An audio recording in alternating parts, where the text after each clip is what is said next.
परमात्मने नमः। यथार्थ गीता श्रीमद् भगवत गीता अथ चतुर्दशोऽध्यायः। पिछले अनेक अध्यायों में योगेश्वर श्री कृष्ण ने ज्ञान का स्वरूप स्पष्ट किया। अध्याय 4 के 19वें श्लोक में उन्होंने बताया कि जिस पुरुष द्वारा संपूर्णता से आरंभ किया हुआ नियत कर्म का आचरण क्रमशः उत्थान होते होते इतना सूक्ष्म हो गया कि कामना और संकल्प का सर्वथा शमन हो गया, उस समय जिसे वो जानना चाहता है उसकी प्रत्यक्ष अनुभूति हो जाती है।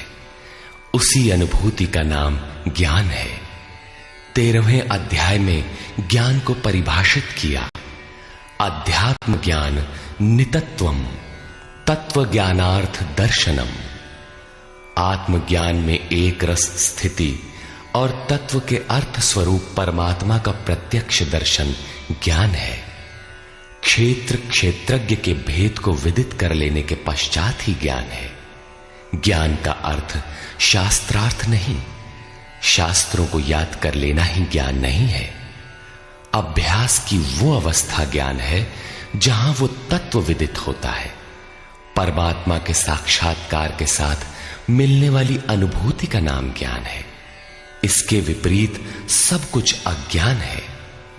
इस प्रकार सब कुछ बता लेने पर भी प्रस्तुत अध्याय 14 में योगेश्वर श्री कृष्ण कहते हैं कि अर्जुन, उन ज्ञानों में भी परम उत्तम ज्ञान को मैं फिर भी तेरे लिए कहूंगा।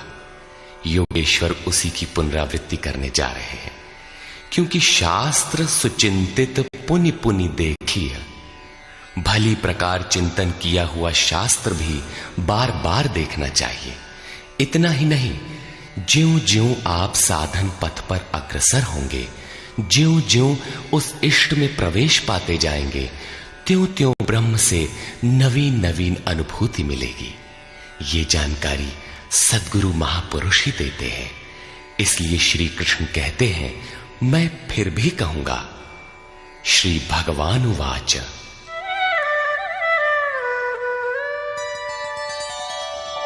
परं भूयः प्रवक्ष्यामि ज्ञानानां ज्ञानमुत्तमम् यज्ञात्वा मुनयः सर्वे परां सिद्धिमितो गताः।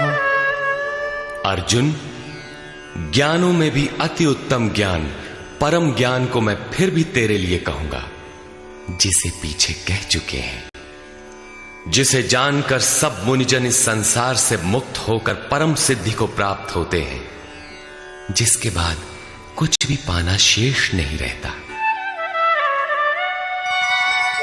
इदं ज्ञानमुपाश्रित्य मम साधर्म्यमागताः सर्गेऽपि नोपजायन्ते प्रलये न व्यथन्ति च। इस ज्ञान को उपाश्रित्य, इस ज्ञान का नजदीक से आश्रय लेकर क्रिया से चलकर पास पहुंचकर मेरे स्वरूप को प्राप्त हुए लोग सृष्टि के आदि में पुनः जन्म नहीं लेते और प्रलय काल में अर्थात शरीरांत होते समय व्याकुल नहीं होते, क्योंकि महापुरुष के शरीर का अंत तो उसी दिन हो जाता है जब वो स्वरूप को प्राप्त होता है। उसके बाद उनका शरीर रहने का एक मकान मात्र रह जाता है। पुनर्जन्म का स्थान कहां है जहां लोग जन्म लेते हैं? इस पर श्री कृष्ण कहते हैं,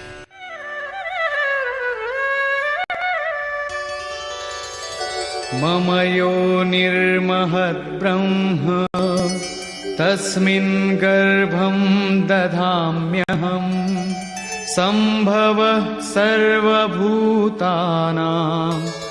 ततो भवति भारत।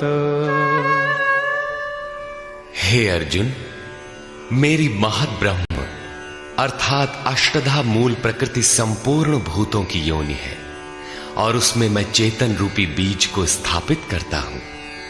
उस जड़ चेतन के संयोग से सभी भूतों की उत्पत्ति होती है। सर्वयोनिषु कौन्तेय मूर्तयः सम्भवन्ति याः तासां ब्रह्ममहद्योनिः अहं बीजप्रदः पिता। कौन्तेय, सब योनियों में जितने शरीर उत्पन्न होते हैं उन सब की योनि गर्भ धारण करने वाली माता 8 भेदों वाली मूल प्रकृति है और मैं ही बीज को स्थापन करने वाला पिता हूं। अन्य कोई न माता है न पिता। जब तक जड़ चेतन का संयोग रहेगा जन्म होते रहेंगे, निमित्त तो कोई न कोई बनता ही रहेगा। चेतन आत्मा जड़ प्रकृति में क्यों बंध जाती है? इस पर कहते हैं सत्वं रजस्तम इति गुणाः प्रकृति संभवाः निबध्नन्ति महाबाहो देहे देहिनमव्ययम्। महाबाहु अर्जुन, सत्वगुण, रजोगुण और तमोगुण प्रकृति से उत्पन्न हुए तीनों गुण ही इस अविनाशी जीवात्मा को शरीर में बांधते हैं। किस प्रकार? तत्र सत्वं निर्मलत्वात् प्रकाशकमनामयम् सुखसंगेन बध्नाति ज्ञानसंगेन चानघ। निष्पाप अर्जुन, उन तीनों गुणों में प्रकाश करने वाला निर्विकार सत्व गुण तो निर्मलत्वात्, निर्मल होने के कारण सुख और ज्ञान की आसक्ति से आत्मा को शरीर में बांधता है। सत्व गुण भी बंधन ही है। अंतर इतना ही है कि सुख एकमात्र परमात्मा में है और ज्ञान साक्षात्कार का नाम है। सत्व गुणी तब तक बंधा है जब तक परमात्मा का साक्षात्कार नहीं हो जाता। रजो रागात्मकं विद्धि तृष्णासंगसमुद्भवम् तन्निबध्नाति कौन्तेय कर्मसंगेन देहिनम्। हे अर्जुन, राग का जीता जागता स्वरूप रजोगुण है। इसे तू कर्म संगेन, कामना और आसक्ति से उत्पन्न हुआ जान। वो जीवात्मा को कर्म और उसके फल की आसक्ति में बांधता है। वो कर्म में प्रवृत्ति देता है। तमस्त्वं ज्ञानजं विद्धि मोहनं सर्वदेहिनां प्रमादालस्य निद्राभिः तन्निबध्नाति भारत। अर्जुन, समस्त देहधारियों को मोहने वाले तमोगुण को तू अज्ञान से उत्पन्न हुआ जान। वो इस आत्मा को प्रमाद अर्थात व्यर्थ की चेष्टा, आलस्य की कल करेंगे और निद्रा द्वारा बांधता है। निद्रा का अर्थ यह नहीं कि तमोगुणी अधिक सोता है, शरीर सोता हो, ऐसी बात नहीं। या निशा सर्वभूतानाम तस्याम जागर्ति संयमी। जगत ही रात्रि है। तमोगुणी व्यक्ति इस जगत रूपी निशा में रात दिन व्यस्त रहता है, प्रकाश स्वरूप की ओर अचेत रहता है। यही तमोगुणी निद्रा है। जो इसमें फंसा है सोता है। अब तीनों गुणों के बंधन का सामूहिक स्वरूप बताते हैं। सत्वं सुखे संजयति रजः कर्मणि भारत ज्ञानमावृत्य तु तमः प्रमादे संजयत्युत। अर्जुन, सत्वगुण सुख में लगाता है, शाश्वत परम सुख की धारा में लगाता है। रजोगुण कर्म में प्रवृत्त करता है और तमोगुण ज्ञान को आच्छादित करके प्रमाद में अर्थात अंतःकरण की व्यर्थ चेष्टाओं में लगाता है। जब गुण एक ही स्थान पर एक ही हृदय में हैं, तो अलग अलग कैसे विभक्त हो जाते हैं? इस पर योगेश्वर श्री कृष्ण बताते हैं,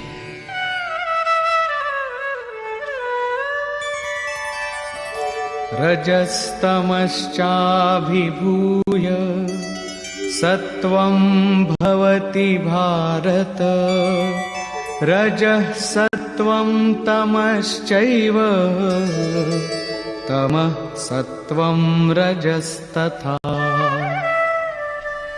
हे अर्जुन, रजोगुण और तमोगुण को दबाकर सत्व गुण बढ़ता है, वैसे ही सत्व गुण और तमोगुण को दबाकर रजोगुण बढ़ता है, तथा इसी प्रकार रजोगुण और सत्व गुण को दबाकर तमोगुण बढ़ता है। ये कैसे पहचाना जाए कि कब और कौन सा गुण कार्य कर रहा है? सर्वद्वारेषु देहेऽस्मिन् प्रकाश उपजायते, ज्ञानं यदा तदा विद्यात् विवृद्धं सत्वमित्युत।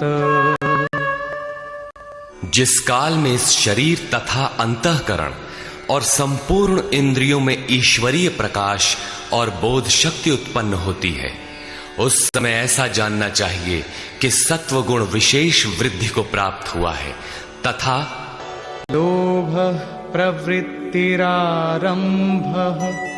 कर्मणामशमः स्पृहा, रजस्येतानि जायन्ते विवृद्धे भरतर्षभ। हे अर्जुन, रजोगुण की विशेष वृद्धि होने पर लोभ, कार्य में प्रवृत्त होने की चेष्टा, कर्मों का आरंभ, अशांति अर्थात मन की चंचलता, विषय भोगों की लालसा, ये सब उत्पन्न होते हैं। अब तमोगुण की वृद्धि में क्या होता है? अप्रकाशो प्रवृत्तिश्च प्रमादो मोह एव च, तमस्येतानि जायन्ते विवृद्धे कुरु नंदन। अर्जुन, तमोगुण के बढ़ने पर अप्रकाशः, प्रकाश परमात्मा का द्योतक है। ईश्वरीय प्रकाश की ओर न बढ़ने का स्वभाव, कार्यम कर्म, जो करने योग्य प्रक्रिया विशेष है, उसमें अप्रवृत्ति, अंतःकरण में व्यर्थ की चेष्टाओं का प्रवाह और संसार में मुग्ध करने वाली प्रवृत्तियां, ये सभी उत्पन्न होते हैं। इन गुणों की जानकारी से लाभ क्या है? यदा सत्वे प्रवृद्धे तु प्रलयं याति देहभृत्, तदोत्तमविदां लोकान् अमलान् प्रतिपद्यते। जब ये जीवात्मा सत्व गुण की वृद्धि काल में मृत्यु को प्राप्त होता है, शरीर त्याग करता है, तब उत्तम कर्म करने वालों के मल रहित दिव्य लोकों को प्राप्त होता है, तथा रजसि प्रलयं गत्वा कर्मसंगिषु जायते, तथा प्रलीनस्तमसि मूढ़योनिषु जायते। रजोगुण की वृद्धि होने पर मृत्यु को प्राप्त होने वाला कर्मों की आसक्ति वाले मनुष्यों में जन्म लेता है, तथा तमोगुण की वृद्धि में मरा हुआ पुरुष मूढ़ योनियों में जन्म लेता है, जिसमें कीट पतंगादि पर्यंत योनियों का विस्तार है। अतः गुणों में भी मनुष्यों को सात्विक गुणों वाला होना चाहिए। प्रकृति का ये बैंक आपके अर्जित गुणों को मृत्यु के उपरांत भी उन्हें आपको सुरक्षित लौटाता है। अब देखें इसका परिणाम। कर्मणः सुकृतस्याहुः सात्विकं निर्मलं फलम्, रजसस्तु फलं दुःखम्, अज्ञानं तमसः फलम्। सात्विक कर्म का फल सात्विक, निर्मल सुख, ज्ञान और वैराग्य आदि कहा गया है। राजस कर्म का फल दुख और तामस कर्म का फल अज्ञान है। तथा सत्वात् संजायते ज्ञानम् रजसो लोभ एव च प्रमादमोहौ तमसो भवतो ज्ञानमेव च। सत्व गुण से ज्ञान उत्पन्न होता है। ईश्वरीय अनुभूति का नाम ज्ञान है। ईश्वरीय अनुभूति का प्रवाह होता है। रजोगुण से निसंदेह लोभ उत्पन्न होता है तथा तमोगुण से प्रमाद, मोह, आलस्य अर्थात अज्ञान ही उत्पन्न होता है। ये उत्पन्न होकर कौन सी गति देते हैं? ऊर्ध्वं गच्छन्ति सत्त्वस्था मध्ये तिष्ठन्ति राजसाः जघन्यगुणवृत्तिस्था अधो गच्छन्ति तामसाः। सत्व गुण में स्थित हुआ पुरुष ऊर्ध्व मूलम, उस मूल परमात्मा की ओर प्रवाहित होता है, निर्मल लोकों में जाता है। रजोगुण में स्थित राजस पुरुष मध्यम श्रेणी के मनुष्य होते हैं, जिनके पास न सात्विकम विवेक वैराग्य ही होता है और न अधम कीट पतंग योनियों में जाते हैं, बल्कि पुनर्जन्म को प्राप्त होते हैं। और निंदित तमोगुण में प्रवृत्त हुए तामसी पुरुष अधोगति अर्थात पशु पक्षी कीट पतंगादि अधम योनियों को प्राप्त होते हैं। इस प्रकार तीनों गुण किसी न किसी रूप में योनि के ही कारण हैं। जो पुरुष गुणों को पार कर लेते हैं वे जन्म बंधन से छूट जाते हैं और मेरे स्वरूप को प्राप्त होते हैं। इस पर कहते हैं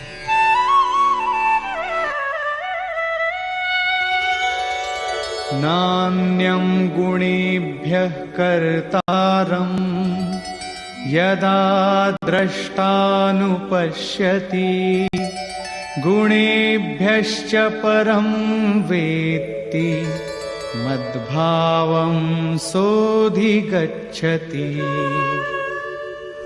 जिस काल में दृष्टा आत्मा तीनों गुणों के अतिरिक्त अन्य किसी को करता नहीं देखता और तीनों गुणों से अत्यंत परे परम तत्व को वेत्ति विदित कर लेता है, उस समय वो पुरुष मेरे स्वरूप को प्राप्त होता है।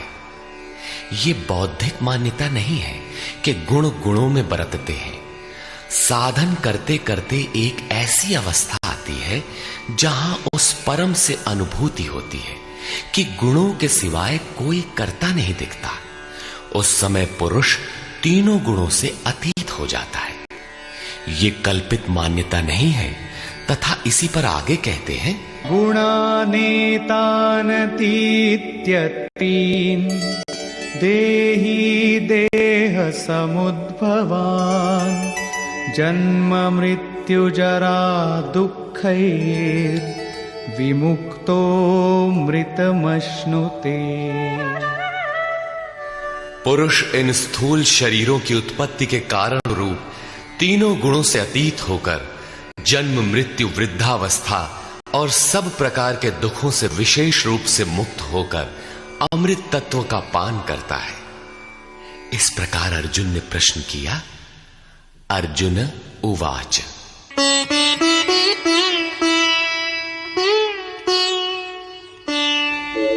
कैर्लिङ्गैः स्त्रीन् गुणानेता अतीतो भवति प्रभो किमाचारः कथं चैतान् स्त्रीन् गुणानतिवर्तते।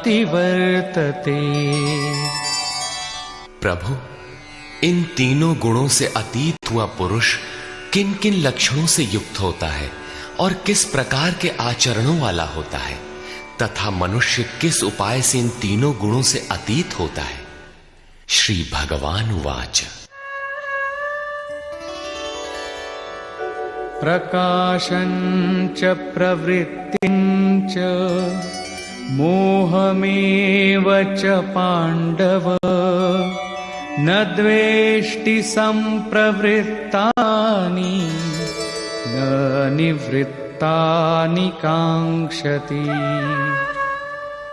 अर्जुन के उपर्युक्त तीनों प्रश्नों का उत्तर देते हुए योगेश्वर श्री कृष्ण ने कहा, अर्जुन, जो पुरुष सत्व गुण के कार्य रूप ईश्वरीय प्रकाश, रजोगुण के कार्य रूप प्रवृत्ति और तमोगुण के कार्य रूप मोह को न तो प्रवृत्त होने पर बुरा समझता है और न निवृत्त होने पर उनकी आकांक्षा ही करता है, तथा उदासीनवदासीनो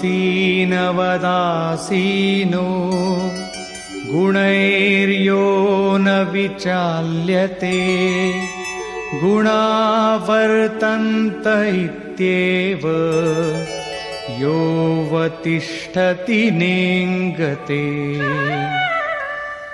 जो इस प्रकार उदासीन के सदृश स्थित हुआ गुणों द्वारा विचलित नहीं किया जा सकता, गुण गुण में ही बरतते हैं, ऐसा यथार्थतः जानकर उस स्थिति से चलायमान नहीं होता, तभी वो गुणों से अतीत होता है। समदुःख सुख स्वस्थः समलोष्टाश्मकाञ्चनः तुल्यप्रिया प्रियो धीरस् तुल्यनिन्दात्मसंस्तुतिः। जो निरंतर स्वयं में अर्थात आत्मभाव में स्थित है, सुख और दुख में सम है, मिट्टी पत्थर और स्वर्ण में भी समान भाव वाला है, धैर्यवान है, जो प्रिय और अप्रिय को बराबर समझता है, अपनी निंदा तथा स्तुति में भी समान भाव वाला है, और मानापमानयोस्तुल्यस् तुल्यो मित्रारिपक्षयोः सर्वारंभ परित्यागी गुणातीतः स उच्यते। जो मान और अपमान में सम है, मित्र और शत्रु पक्ष में भी सम है, वो संपूर्ण आरंभों से रहित हुआ पुरुष गुणातीत कहा जाता है। श्लोक 22 से 25 तक गुणों से अतीत पुरुष के लक्षण और आचरण बताए गए कि वो चलायमान नहीं होता, गुणों के द्वारा विचलित नहीं किया जा सकता, स्थिर रहता है। अब प्रस्तुत है गुणों से अतीत होने की विधि।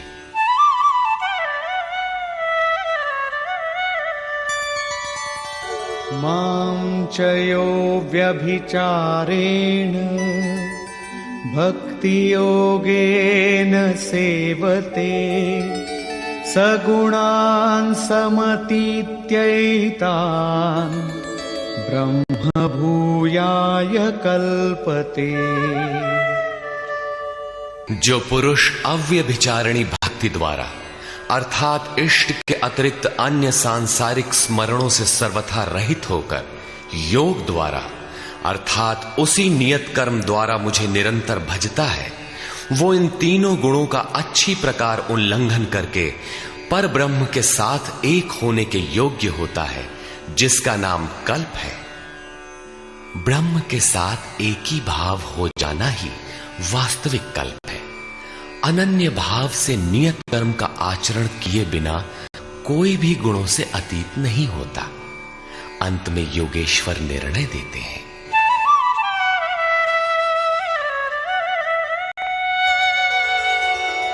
ब्रह्मणो हि प्रतिष्ठाहम् अमृतस्याव्ययस्य च शाश्वतस्य च धर्मस्य सुखस्यैकान्तिकस्य च। हे अर्जुन, उस अविनाशी ब्रह्म का जिसके साथ वो कल्प करता है, जिसमें वो गुणातीत एक ही भाव से प्रवेश करता है, अमृत का, शाश्वत धर्म का और उस अखंड एक रस आनंद का मैं ही आश्रय हूं, अर्थात परमात्म स्थित सद्गुरु ही इन सब का आश्रय है। श्री कृष्ण एक ही योगेश्वर थे। अब यदि आपको अव्यक्त अविनाशी ब्रह्म, शाश्वत धर्म, अखंड एक रस आनंद की आवश्यकता है तो किसी तत्व स्थित अव्यक्त स्थित महापुरुष की शरण लें। उनके द्वारा ही यह संभव है। निष्कर्ष, इस अध्याय के आरंभ में योगेश्वर श्री कृष्ण ने कहा कि अर्जुन, ज्ञानों में भी अति उत्तम परम ज्ञान को मैं फिर भी तेरे लिए कहूंगा, जिसे जानकर मुनिजन उपासना के द्वारा मेरे स्वरूप को प्राप्त होते हैं। फिर सृष्टि के आदि में वे जन्म नहीं लेते, किंतु शरीर का निधन तो होना ही है। उस समय वे व्यथित नहीं होते। वे वास्तव में शरीर तो उसी दिन त्याग देते हैं जिस दिन स्वरूप को प्राप्त होते हैं। प्राप्ति जीते जी होती है, किंतु शरीर का अंत होते समय भी वे व्यथित नहीं होते। प्रकृति से उत्पन्न हुए रज, सत्व और तम तीनों गुण ही इस जीवात्मा को शरीरों में बांधते हैं। दो गुणों को दबाकर तीसरा गुण बढ़ाया जा सकता है। गुण परिवर्तनशील है। प्रकृति जो अनादि है, नष्ट नहीं होती, बल्कि गुणों का प्रभाव टाला जा सकता है। गुण मन पर प्रभाव डालते हैं। जब सत्व गुण की वृद्धि रहती है तो ईश्वरीय प्रकाश और बोध शक्ति रहती है। रजोगुण रागात्मक है। उस समय कर्म का लोभ रहता है, आसक्ति रहती है, और अंतःकरण में तमोगुण कार्य रूप लेने पर आलस्य प्रमाद घेर लेता है। सत्व की वृद्धि में मृत्यु को प्राप्त पुरुष ऊपर के निर्मल लोकों में जन्म लेता है। रजोगुण की वृद्धि को प्राप्त हुआ मनुष्य मानव योनि में ही लौट कर आता है, और तमोगुण की वृद्धि काल में मनुष्य शरीर त्याग कर अधम अर्थात पशु, कीट, पतंग इत्यादि योनि को प्राप्त होता है। इसलिए मनुष्यों को क्रमशः उन्नत गुण सात्विक की ओर बढ़ना चाहिए।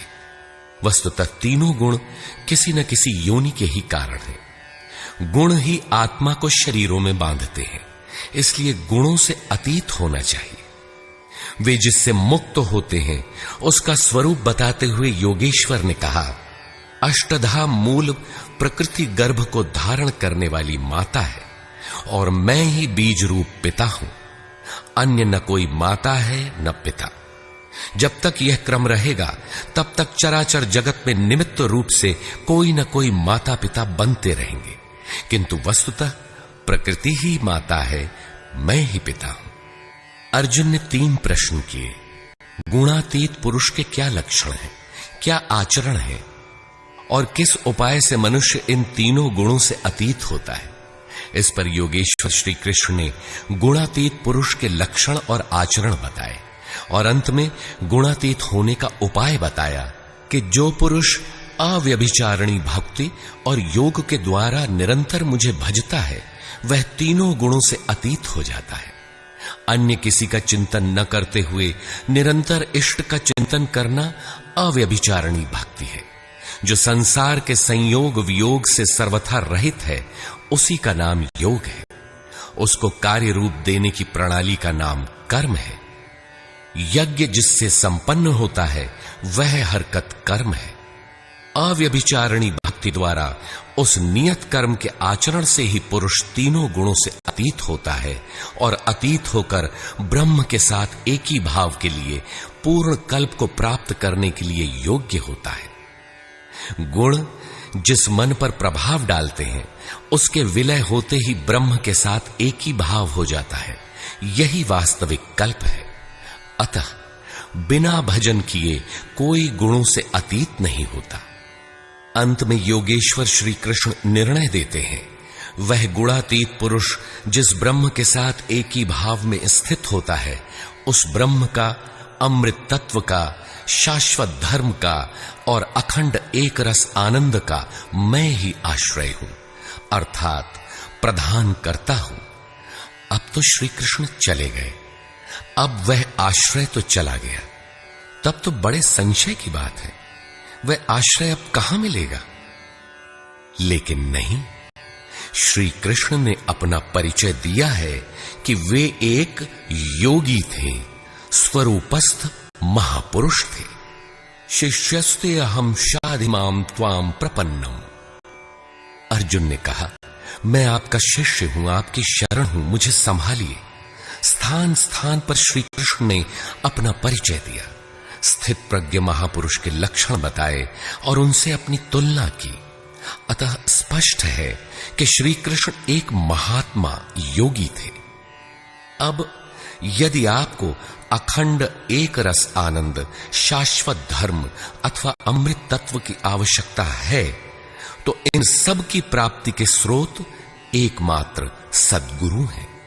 सीधे पुस्तक पढ़कर इसे कोई नहीं पा सकता। जब वही महापुरुष आत्मा से अभिन्न होकर रथी हो जाते हैं तो शनैः शनैः अनुरागी को संचालित करते हुए उसके स्वरूप तक, जिनमें वे स्वयं प्रतिष्ठित हैं, पहुंचा देते हैं। वही एकमात्र माध्यम है। इस प्रकार योगेश्वर श्री कृष्ण ने अपने को सबका आश्रय बताते हुए इस 14वें अध्याय का समापन किया, जिसमें गुणों का विस्तार से वर्णन है। अतः ओम तत्सदिति श्रीमद् भगवद गीता सूपनिषत्सु ब्रह्म विद्यायाम योग शास्त्रे श्री कृष्ण अर्जुन संवादे गुणत्रय विभाग योगो नाम चतुर्दशोऽध्यायः। इस प्रकार स्वामी अड़गड़ानंद कृत श्रीमद् भगवद गीता के भाष्य यथार्थ गीता का 14वां अध्याय पूर्ण हुआ। हरि ओम तत्सत्।